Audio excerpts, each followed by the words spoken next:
Hello and welcome dear students to Mathsville channel. I am Yamke Srivastav. You are watching a part of Basic to Higher Mathematics. In the last part, we studied about the question based on the throwing of dice. Last part में हम लोगों ने dice को role करने पर based question देखा, लेकिन इस पार्ट में हम लोग देखते हैं कि ताश के पत्तों पर आधारित क्वेश्चन किस टाइप के आते हैं। जब हम 52 ताश के पत्तों में से एक पत्ते को ड्रा करते हैं, तब कोई भी घटना जब घटती है तो उस घटना के घटित होने की प्रायिकता क्या होती है। लेकिन हमें ध्यान ये देना है कि इस पार्ट में हम लोग केवल एक पत्ते को ड्रा करेंगे, हमेशा एक ही पत्ता ड्रा किया जाएगा। जब हम स्वतंत्र घटनाओं के बारे में पढ़ लेंगे तब एक से ज़्यादा पत्तों को खींचने की प्रक्रिया को हम जारी करेंगे। तो आइए इस पर बेस्ड क्वेश्चन हम देखते हैं। आइए हम देखते हैं ताश के पत्तों पर आधारित कुछ प्रश्न। लेकिन इन प्रश्नों को देखने से पहले आपके पास ये जानकारी होनी चाहिए कि ताश के पत्ते किस प्रकार के होते हैं, उनका डिवीज़न किस प्रकार से किया गया है। ताश के पत्तों का डिवीज़न आपको मैथ्सविल चैनल के प्रायिकता के पार्ट 6 में बहुत अच्छे ढंग से समझाया गया है। आप इसके पार्ट 6 को देखिए और उसके बाद ये क्वेश्चन आप देखेंगे तो ये बातें आपकी ज़्यादा समझ में आएंगी। दूसरी बात ये है कि जब हम ताश के 52 पत्तों को यानी well shuffled deck of card को खूब अच्छी तरीके से फेंट लेते हैं, ताश की गड्डी ये देखिए, इसको अगर हमने ले करके खूब अच्छे तरीके से फेंट दिया तो इसको हम कहते हैं well shuffled deck of card, जिसमें कि कुल 52 पत्ते होते हैं। 52 पत्ते होने की वजह से इसका जो प्रदर्श समष्टि बनता है वो यानी कि प्रदर्श बिंदुओं की संख्या हमेशा 52 मानी जाती है, यानी कि NS का मान हमेशा 52 होता है। अब हम इस क्वेश्चन को देखते हैं। क्वेश्चन कहता है कि 52 पत्तों की अच्छी प्रकार से फेंटी गई एक गड्डी में से एक पत्ता निकाला जाता है। हमने आपसे बताया कि हम लोग इसमें जो क्वेश्चन पढ़ेंगे उसमें एक पत्ते को निकालेंगे। निम्नलिखित को प्राप्त करने की प्रायिकता ज्ञात कीजिए। अब इसमें कुल मिलाकर के 6 क्वेश्चन दिए गए हैं। इन 6 क्वेश्चन में 6 घटनाएं घटेंगी और उन घटनाओं की हमें प्रायिकता ज्ञात करनी है। तो सबसे पहला पार्ट इसका कहता है लाल रंग का बादशाह। लाल रंग का बादशाह हमें निकालना है। हम ये जानते हैं कि 52 पत्तों को 2 भागों में बांटा जाता है। 26 पत्ते ब्लैक कलर के होते हैं और 26 पत्ते रेड कलर के होते हैं। उन 26 पत्तों में जो रेड कलर के होते हैं उसमें 2 बादशाह होता है, एक ईंट का बादशाह होता है और एक लाल पान का बादशाह होता है। तो हमें निकालना है लाल रंग का बादशाह। तो कुल मिलाकर के 2 लाल रंग के बादशाह होंगे, इसलिए NE का जो मान होगा वो 2 हो जाएगा। यानी हम ये मान सकते हैं कि माना लाल बादशाह आने की घटना E है, उसको हम यहाँ चाहें तो लिख दें कि माना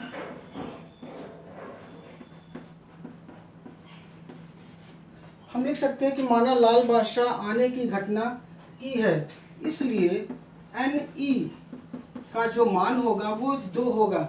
यानी कि 52 पत्तों में कुल 2 लाल बादशाह होते हैं, एक ईंट का और एक लाल पान का।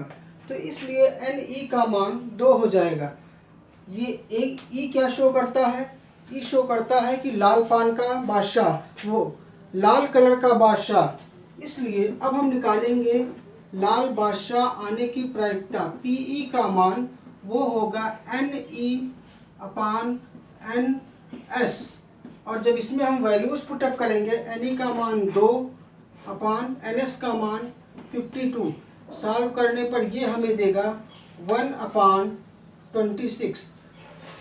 तो 52 ताश के पत्तों में से एक लाल रंग का बादशाह निकालने की प्रायिकता 1/26 होगी। सेकंड पार्ट की ओर बढ़ते हैं। एक फेस कार्ड अथवा तस्वीर वाला पत्ता। इस बार जब हम पत्ते को ड्रा करेंगे तो एक फेस कार्ड आएगा, यानी कि एक तस्वीर वाला पत्ता आएगा। तस्वीर वाले पत्ते एक सूट में, हम ये जानते हैं कि 52 ताश के पत्तों में कुल मिलाकर के 4 सूट होते हैं और एक सूट में 3 फेस कार्ड होते हैं। गुलाम बेगम बादशाह, ये 3 फेस कार्ड होते हैं। और जब एक सूट में 3 फेस कार्ड होंगे तो 4 सूट में 3 चौक के 12 यानी 3 4 12, कुल मिलाकर के 12 फेस कार्ड होंगे। तो हम लिखेंगे कि माना एक फेस कार्ड आने की घटना F है, इसलिए NF की जो वैल्यू होगी वो 12 हो जाएगी, क्योंकि एक सूट में 3 फेस कार्ड होते हैं तो 4 सूट में कुल मिलाकर के 12 फेस कार्ड हो जाएंगे। निकालेंगे हम PF। PF का मतलब होता है कि एक फेस कार्ड आने की प्रायिकता वो होगी NF अपान NS, जिसकी वैल्यू होती है 12 अपान 52।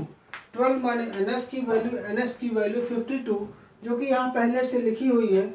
और जब इसको हम कैंसिल करेंगे तो 4 3 ज़ा 12, 4 13 ज़ा 52, यानी कि 3 अपान 13। तो जब हम 52 ताश के पत्तों में से एक फेस कार्ड को ड्रा करते हैं तब उसकी प्रायिकता 3 अपान 13 हो जाती है। अगले पार्ट की ओर बढ़ते हैं। थर्ड पार्ट की ओर हम बढ़ते हैं। लाल रंग की तस्वीर वाला पत्ता। हम ये जानते हैं कि एक सूट में 3 फेस कार्ड होते हैं, 3 तस्वीर वाले पत्ते होते हैं। तो जो लाल रंग के फेस कार्ड होते हैं वो 3 2 जा 6, यानी कि जब हम 52 कार्ड्स का डिवीज़न करते हैं तो 26 रेड कलर के होते हैं और 26 ब्लैक कलर के होते हैं। उसमें से 26 में 2 सूट होते हैं, एक सूट में 3 फेस कार्ड होते हैं, तो दो सूट में कुल मिलाकर के 6 फेस कार्ड होंगे। यानी कि जो लाल कलर के फेस कार्ड होंगे वो होंगे गुलाम बेगम बादशाह, जो कि 3 ईंट के होंगे और 3 लाल पान के होंगे। ये देखिए 1 2 3 4 5 6, कुल मिला के 6 फेस कार्ड होंगे। गुलाम बेगम बादशाह 3 डायमंड के होंगे और 3 हार्ट के होंगे, जो कि रेड कलर के होते हैं। तो इसलिए हम यहाँ लिखेंगे माना लाल रंग की तस्वीर वाला पत्ता आने की घटना G है, इसलिए NG की जो वैल्यू होगी वो 6 होगी। PG की वैल्यू निकालेंगे, PG is equal to NG upon NS, और ये होगा 6 अपान 52। इसको हम कैंसिल करेंगे, 2 3 जा 6, 2 26 जा 52, तो ये हो जाएगा 3 अपान 26। यानी कि लाल रंग के एक तस्वीर वाले पत्ते को निकालने की जो प्रायिकता होगी 3 अपान 26 होगी। अगले पार्ट को हम देखते हैं। फोर्थ पार्ट कहता है कि पान का गुलाम। जब हम पान के गुलाम को ड्रा करेंगे, जब हम 52 पत्तों में से एक पत्ते को निकालेंगे और वो पान का गुलाम आए, तो हम ये जानते हैं कि 52 ताश के पत्तों में केवल एक ही पान का गुलाम होता है। तो जो पान के गुलाम के आने की जो घटना होगी उसके प्रतिफलों की संख्या केवल 1 होगी। तो हम यहाँ लिखेंगे कि माना पान का गुलाम आने की घटना H है, इसलिए NH का जो मान होगा वो 1 होगा, क्योंकि इसमें हम देखते हैं कि फेस कार्ड तो 12 होते हैं, लेकिन इस फेस कार्ड में केवल एक ही पान का गुलाम होता है। ये देखिए, ये पान का गुलाम होता है, ये केवल एक होता है। तो ये हो जाएगा NH का मान 1 हो जाएगा। हम निकालेंगे PH की वैल्यू NH अपान NS होगा, और हम इसकी वैल्यूज़ को पुटअप करेंगे तो 1 अपान 52 आ जाएगी। यानी कि 52 ताश के पत्तों में से जब हम एक फेस कार्ड को निकालते हैं, जो कि पान केवल एक पान का गुलाम निकालते हैं, तो उसके निकालने की जो घटना होती है उसकी प्रायिकता 1 अपान 52 होती है। अगले पार्ट को देखते हैं। पार्ट में हुक्म का पत्ता। अब हुक्म का पत्ता आने की घटना को हम जे मान लेते हैं। माना हुक्म का पत्ता आने की घटना जे है। 52 पत्तों में कुल 13 हुक्म के पत्ते होते हैं।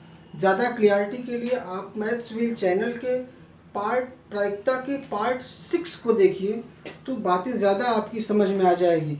उसमें बताया गया है कि हुक्म का पत्ता जो होता है वो कुल 13 होते हैं। कुल मिलाकर के 13 हुक्म के पत्ते होते हैं, जिसको कि हम स्पेड्स बोलते हैं।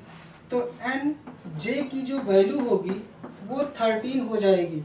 इसलिए पी जे यानी हुक्म के पत्ते के आने की प्रायिकता एन जे अपान एन एस, और ये हो जाएगा 13/52। इस 13 को 13 1 जा 13, 13 4 जा 52, यानी कि 1/4 हो जाएगा। इसका मतलब ये हुआ कि जब हम 52 ताश के पत्तों में से एक हुक्म का पत्ता निकालते हैं तो उसके आने की जो घटना होगी उसकी प्रायिकता 1/4 होती है।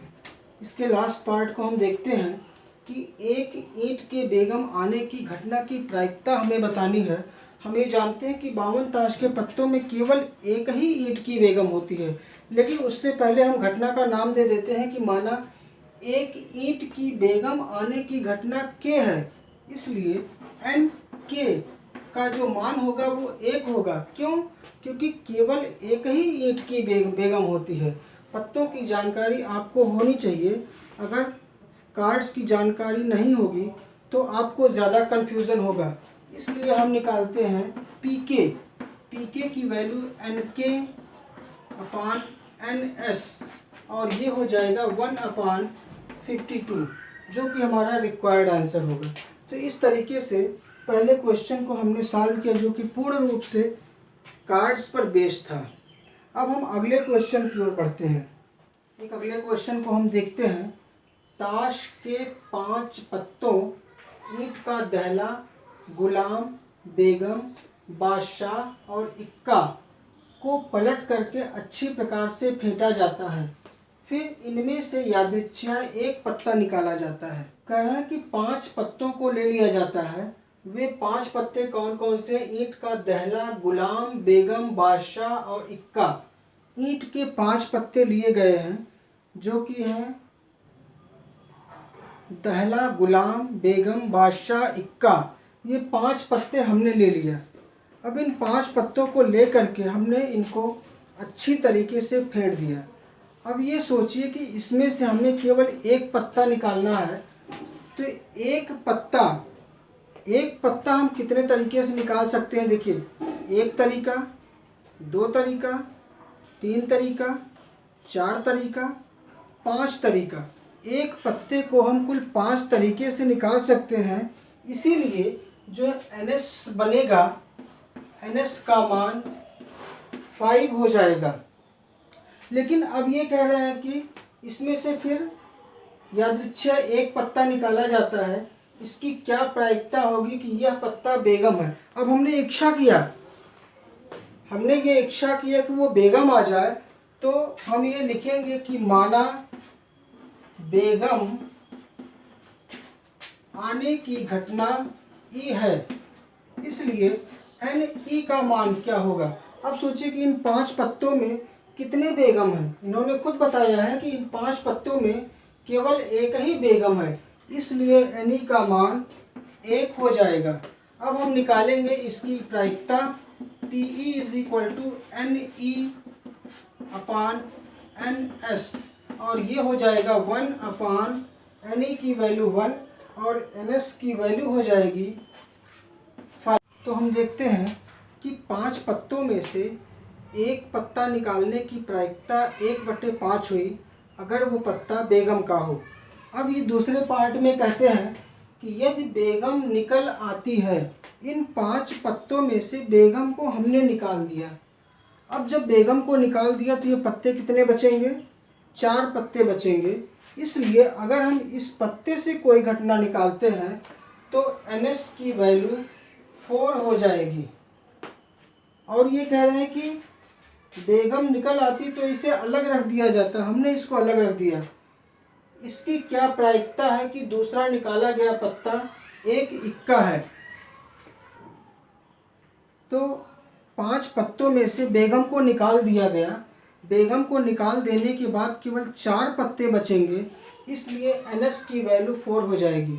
अब कह रहे हैं कि उसमें से एक इक्का निकले, तो इक्का भी तो एक ही है, इसलिए इक्के की जो घटना होगी उसको हमने A मान लिया और NA की वैल्यू भी एक ही होगी, क्योंकि उन 4 पत्तों में भी एक ही इक्का है। तो हमने जो इच्छा किया कि इक्का निकले, उसमें जितने पत्ते इक्के के होंगे वो Na का मान हो जाएगा, इसलिए हम निकालेंगे PA। तो PA की वैल्यू हो जाएगी Na/NS और वो होगा 1/4, क्योंकि NS की वैल्यू 4 है। तो ये सेकंड का A पार्ट रहा। अब हम सेकंड का B पार्ट देखते हैं कि एक बेगम है। अब देखिए, बेगम हमें निकालना है। अगर हम बेगम को B मान लेते हैं तो NB की वैल्यू 0 हो जाएगी, क्योंकि इसमें बेगम तो है ही नहीं। जो बेगम तो हमने पहले से ही निकाल के रख दिया है, उन 4 पत्तों में बेगम है ही नहीं, तो NB की वैल्यू 0 हो जाएगी। इसलिए PB की वैल्यू अगर हम निकालेंगे तो PB की वैल्यू 0/4 यानी कि 0 हो जाएगी। तो इस तरीके से इस क्वेश्चन का सॉल्यूशन रहा। अगले क्वेश्चन की ओर हम बढ़ते हैं। अगला क्वेश्चन कहता है कि 52 पत्तों की एक गड्डी से ताश का एक पत्ता खींचा जाता है। इस पत्ते के ईंट या बादशाह होने की प्रायिकता होगी। इस क्वेश्चन का हमको 4 ऑप्शन दिया हुआ है। क्वेश्चन है कि 52 ताश के पत्ते हैं, तो हम ये जानते हैं कि जब हम 52 ताश के पत्तों में से एक पत्ते को खींचते हैं तो NS की वैल्यू 52 हो जाती है, यानी प्रदर्श बिंदुओं की संख्या होगी, उसकी वैल्यू 52 होगी। अब इन 52 ताश के पत्तों में से एक पत्ते को खींचा जाता है, तो अब वो एक पत्ता क्या है कि ईंट या बादशाह।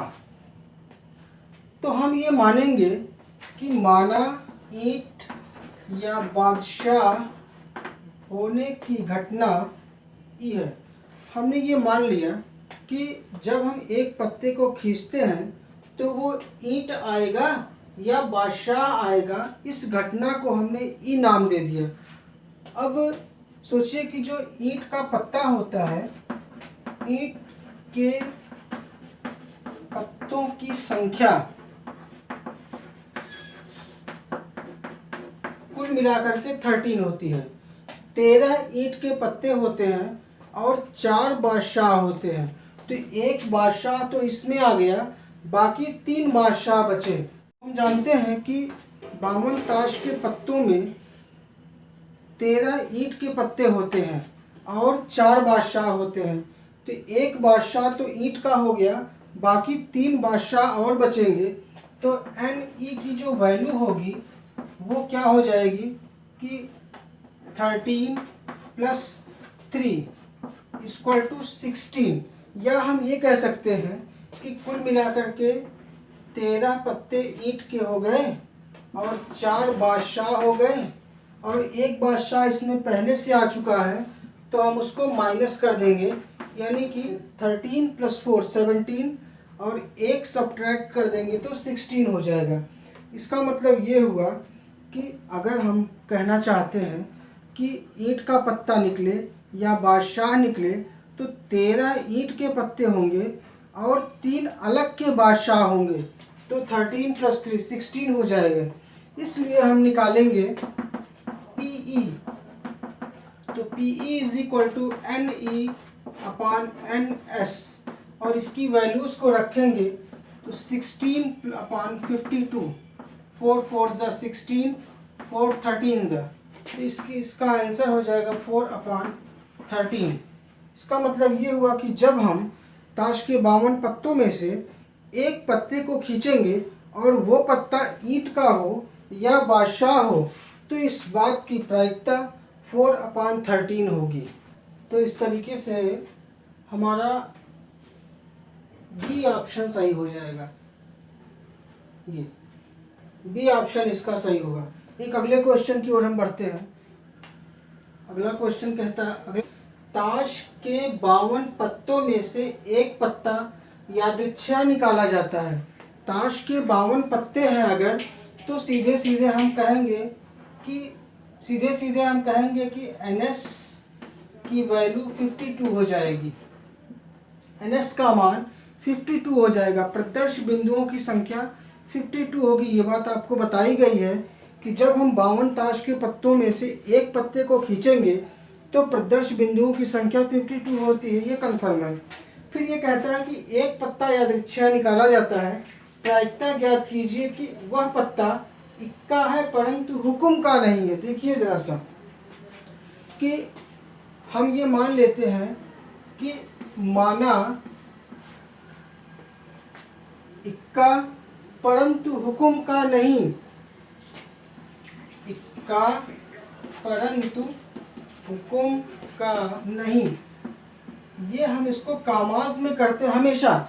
जितनी घटनाओं को हम यहाँ लिखते हैं हमने उसको कामा नहीं लगाया, लेकिन हम यहाँ कामा लगाते हैं क्योंकि यह एक घटना है। माना इक्का परंतु हुक्म का नहीं, प्राप्त होने की घटना ई है।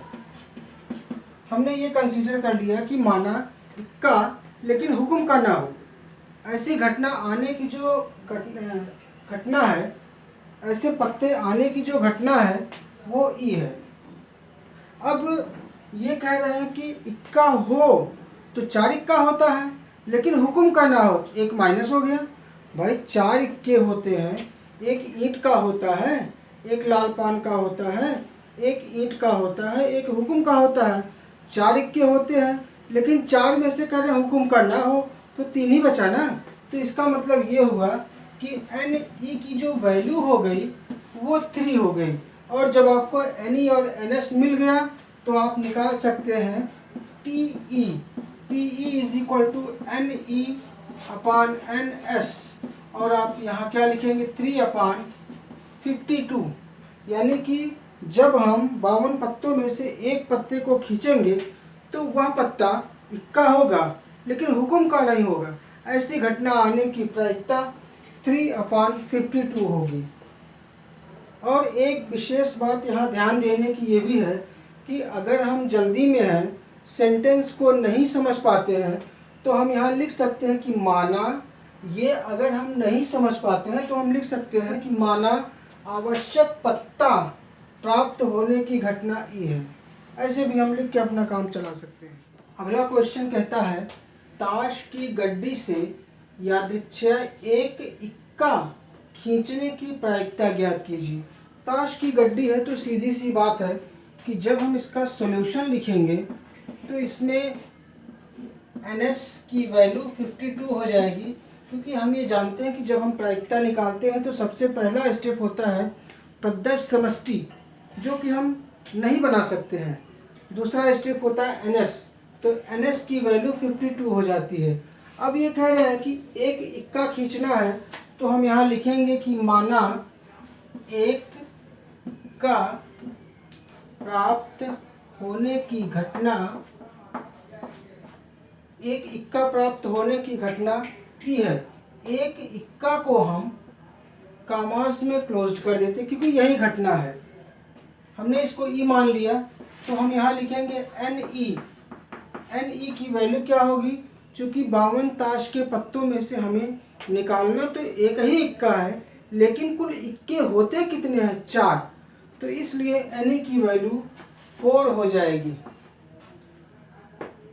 क्योंकि 4 इक्के में से अगर हमें एक इक्का निकालना है तो क्रमचय और संचय का फार्मूला लगता है। उस फार्मूले को हम यहाँ इसलिए नहीं पढ़ेंगे क्योंकि हम केवल एक पत्ते को खींच रहे हैं, इसलिए कुल जितने इक्के होंगे वो NE की वैल्यू हो जाएगी।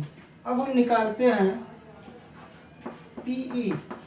तो PE is equal to NE upon NS, और ये होगा 4/52, जिसको कि सॉल्व करने पर 1/13 हो जाएगा।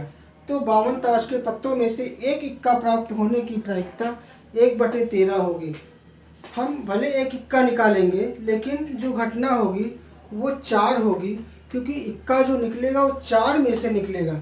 4 में से अगर हमें एक इक्का निकालना होगा तो हम एक बार निकालेंगे, ईंट का हो सकता है, या हुक्म का हो सकता है, या चिड़ी का हो सकता है, या लाल पान का हो सकता है। इसलिए वो जो घटना होगी वो 4 होगी।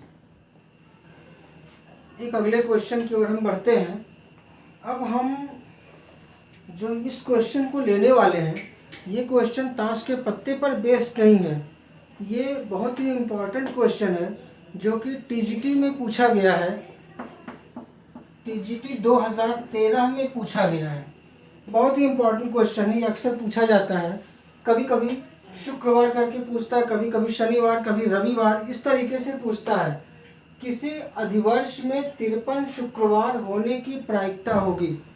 अधिवर्ष की बात ये कर रहे हैं, तो हमें ये पता होना चाहिए कि एक अधिवर्ष या लीप ईयर 52 सप्ताह प्लस 2 दिन।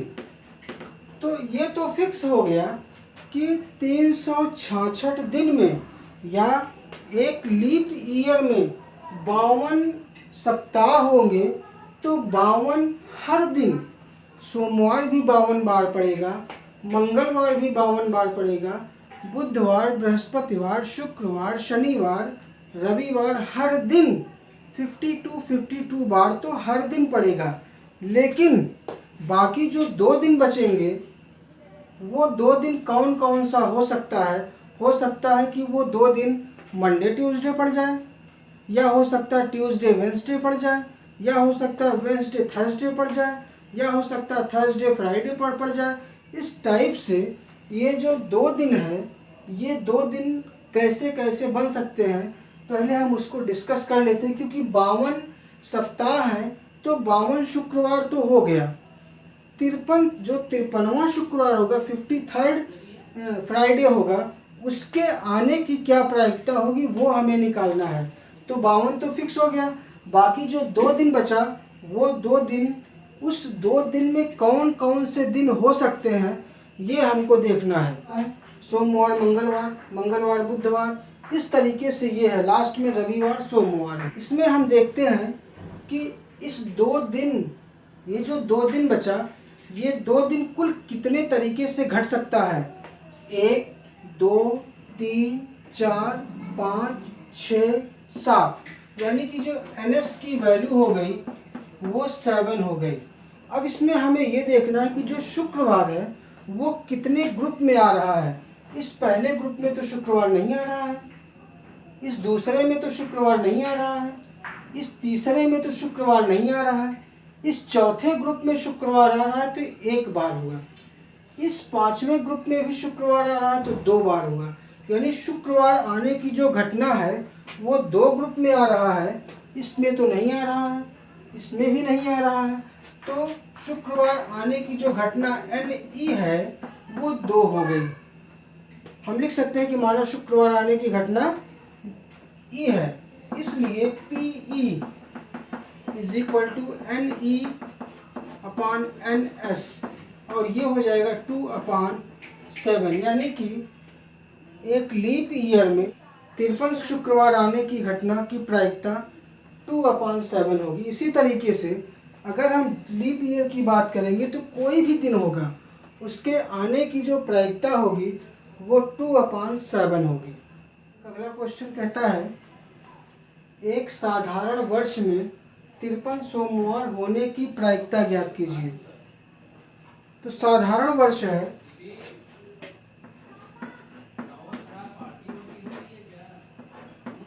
तो हम ये जानते हैं कि एक साधारण वर्ष बराबर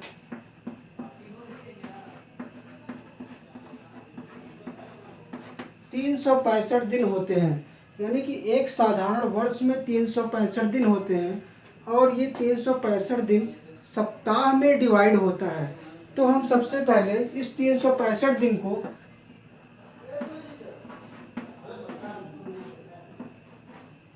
7 से डिवाइड करेंगे तो हमें मिलेगा 7 5 जा 35 1, और 7 2 जा 14।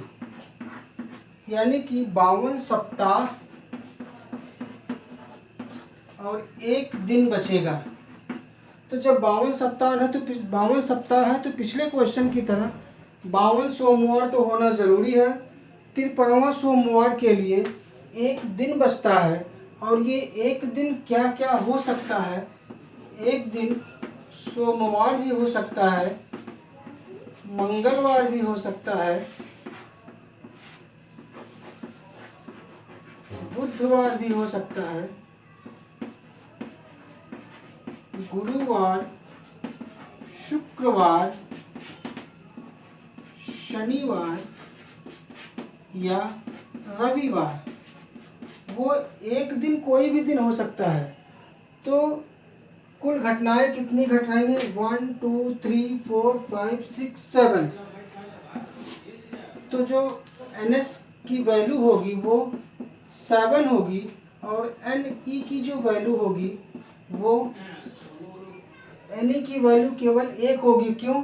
क्योंकि इसमें आप देखिए तो केवल एक ही दिन सोमवार लिखा हुआ है, बाकी दिन में सोमवार नहीं आया हुआ है।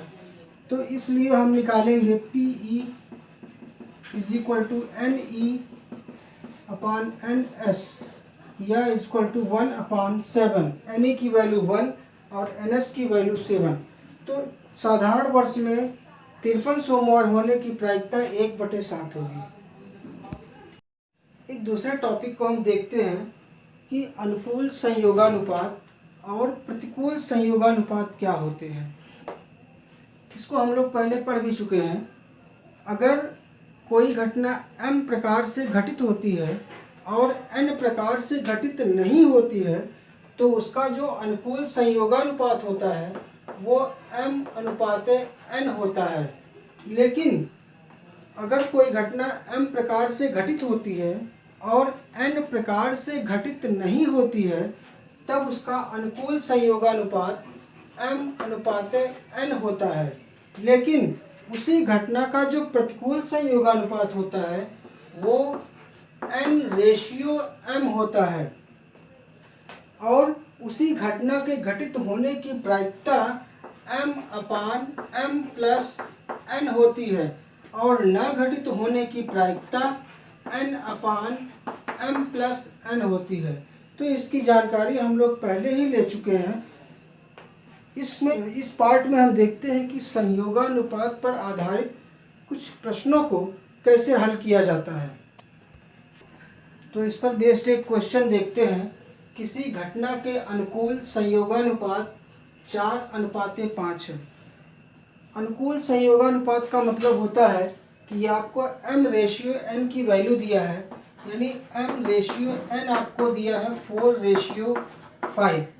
तो ये कह रहा है कि उस घटना के न घटित होने की प्रायिकता, इसलिए घटना के न घटित होने की प्रायिकता हम चाहे तो उसको PE' कह सकते हैं, क्योंकि घटना के घटित होने की प्रायिकता को हम PE कहेंगे और न घटित होने की प्रायिकता के लिए हम डैश या बार लगा देते हैं। तो वो होगा n मीन्स 5। ये होगा n/m+n या ये हो जाएगा n मतलब 5/m+n। 4 + 5 = 5/9। तो इस तरीके से हमारा डी ऑप्शन सही हो जाएगा। यह क्वेश्चन कहता है किसी घटना के प्रतिकूल संयोगानुपात 2:5 है। तो ये प्रतिकूल संयोगानुपात है। प्रतिकूल संयोगानुपात का मतलब हुआ कि आपको n/m दे रखा है और वो दिया है 2/5, यानी कि ये n की वैल्यू है और ये m की वैल्यू है। तो घटना के घटित होने की प्रायिकता बताइए। इसलिए घटना के घटित होने की प्रायिकता, अगर हम इस घटना की प्रायिकता को PE कह देते हैं तो PE की वैल्यू क्या होगी? घटित होने की प्रायिकता वो होती m/m+n। तो इसमें देखिए m की वैल्यू कौन है? ये है। तो ये हो जाएगी 5/5 + 2 = 5/7। ये इसका आंसर होगा। अब हम देखते हैं कि एक थैली है, ये एक थैली है और इसमें लाल रंग की कुछ गेंदें रखी हुई हैं। ये गेंदें लाल रंग की हैं, रेड कलर की गेंदें ये हैं, और इसके ऊपर कुछ गेंदें हैं जो कि ब्लू कलर की हैं, यानी कि नीले रंग की गेंदें रखी हुई हैं, और इसके ऊपर कुछ येलो कलर यानी कि पीले कलर की कुछ गेंदें इसके अंदर रखी हुई हैं। इस बैग में कुछ लाल कलर की गेंदें हैं, कुछ नीले कलर की गेंदें हैं, कुछ पीले कलर की गेंदें हैं। कोई ज़रूरी नहीं कि यही तीनों कलर हो सकता है हरे रंग की गेंद हो। हमें ये पता है कि पीले कलर की कितनी गेंदें हैं, नीले कलर की कितनी गेंदें हैं और लाल रंग की कितनी गेंदें हैं। अब क्या किया जाता है कि इन गेंदों को मिक्स कर दिया जाता है। हो सकता है पहले से ही मिक्स करके रखा गया हो, तो गेंदों को सेट करके फिर मिक्स किया जाए, या पहले से ही मिक्स करके इसमें डाल दिया जाए। अब इसमें से हमें कोई एक गेंद निकालनी है। इस बैग में से हमको एक गेंद निकालनी है, और मान लीजिए वो गेंद नीले कलर की है।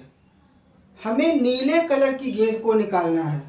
तो इस घटना की प्रायिकता क्या होगी, या अगर हमें पीले कलर की एक गेंद निकालनी है, दो गेंद नहीं निकालेंगे हम, केवल एक गेंद निकालेंगे, पीले कलर की एक गेंद निकालनी है, तो उस घटना की प्रायिकता क्या होगी। या अगर हमें एक लाल रंग की गेंद निकालनी है, तो उस घटना की प्रायिकता क्या होगी। इस टाइप के क्वेश्चंस को सॉल्व करना हम सीखते हैं, लेकिन क्वेश्चन को सॉल्व करने से पहले कुछ फिक्स नियम है। उस नियम को पहले हम देख लेते हैं, फिर क्वेश्चन को सॉल्व करते हैं। फिक्स नियम ये है कि अगर एक बैग में एम गेंदें एक रंग की हैं और पी गेंदें किसी दूसरे रंग की हैं, क्यू गेंदें किसी तीसरे रंग की हैं, इस प्रकार से अलग अलग टाइप की गेंदें हैं, तब जो कुल प्रतिफलों की संख्या यानी NS होगा, वो होगा M plus P plus Q, इस तरीके से होगा। अगर कुछ गेंदें, अगर R गेंदें कुछ अगले कलर की होती तो वो प्लस R भी हो जाता। तो इस तरीके से NS की वैल्यू फिक्स हो जाती है कि कुल गेंदों को हम जोड़ देंगे तो वो कुल प्रतिफलों की संख्या हो जाएगी।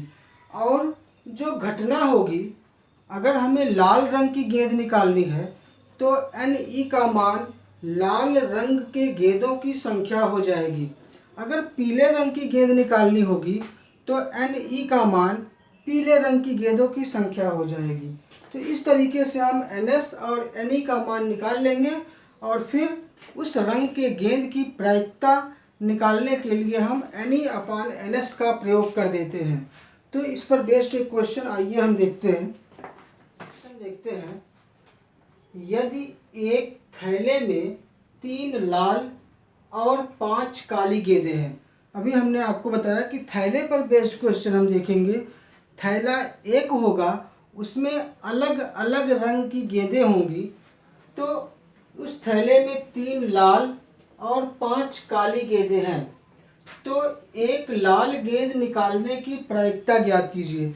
हमने आपको बताया कि जब एक थैले में कुछ अलग अलग रंग की गेंदें होंगी, तो जो NS होगा, इस NS को हम एक नाम और कहते हैं, जो कि पहले ही आपको बताया जा चुका है कि कुल प्रतिफलों की संख्या, जिसको कि हम NS कहते हैं। NS = हो जाएगा 3 + 5, 3 लाल रंग की प्लस 5 काले रंग की गेंद, और इसकी वैल्यू हो जाएगी 8, यानी NS का मान 8 हो जाएगा। अब चूंकि हमें लाल रंग की एक गेंद निकालनी है, तो हम लिखेंगे माना लाल रंग की गेंद निकालने की घटना आर है, इसलिए एन आर, जिसको हम ई कहते थे उसी को आर कह रहे हैं, तो एन आर की वैल्यू हो जाएगी 3, क्योंकि लाल रंग की कुल मिलाकर के 3 गेंदें हैं, तो एन आर की वैल्यू 3, जैसे एन ई होता था वैसे ही एन आर है, इसलिए हम निकालेंगे पी आर, यानी लाल रंग के गेंद को निकालने की जो प्रायिकता होगी वो क्या होगी, N R upon N S, ये हो जाएगा 3/8, ये इसका आंसर हो जाएगा। तो इस तरीके से हम लोग जब एक गेंद एक बैग में रखी कुछ गेंदों में से एक गेंद को निकालते हैं तो उस घटना की प्रायिकता को इस तरह से सॉल्व करते हैं। एक अगला क्वेश्चन देखते हैं। गोपी अपने जल जीव कुंड के लिए एक दुकान से मछली खरीदती है। गोपी नाम की एक लड़की है, वो एक कुंड बनाती है मछली पालन के लिए, उसमें वो कुछ जीवों को पालती है। उसके लिए वो क्या करती है कि दुकानदार से कुछ मछलियाँ खरीदती है। जब वो दुकानदार के पास जाती है तो वो देखती है कि दुकानदार एक टंकी जिसमें 5 नर मछली और 8 मादा मछली है।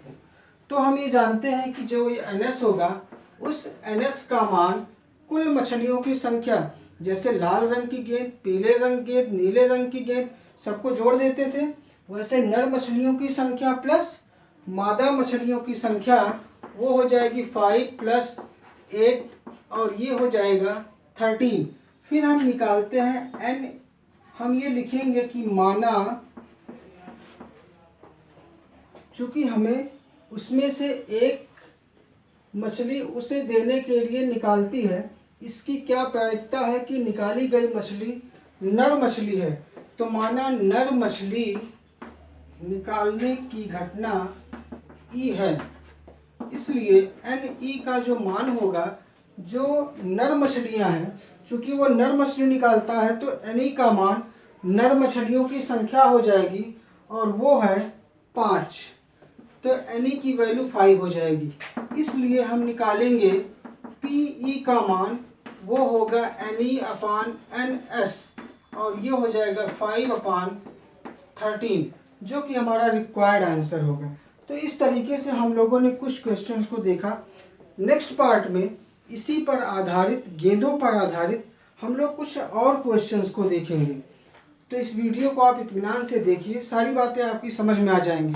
और अगर ये बातें आपकी समझ में आ जाती हैं तो वीडियोस को लाइक कीजिए, अपने फ्रेंड्स में शेयर कीजिए, चैनल को सब्सक्राइब कीजिए और बेल आइकन को ज़रूर प्रेस करें, जिससे आने वाले न्यू वीडियोस का नोटिफिकेशन आपको तुरंत मिले। Thanks for watching this video.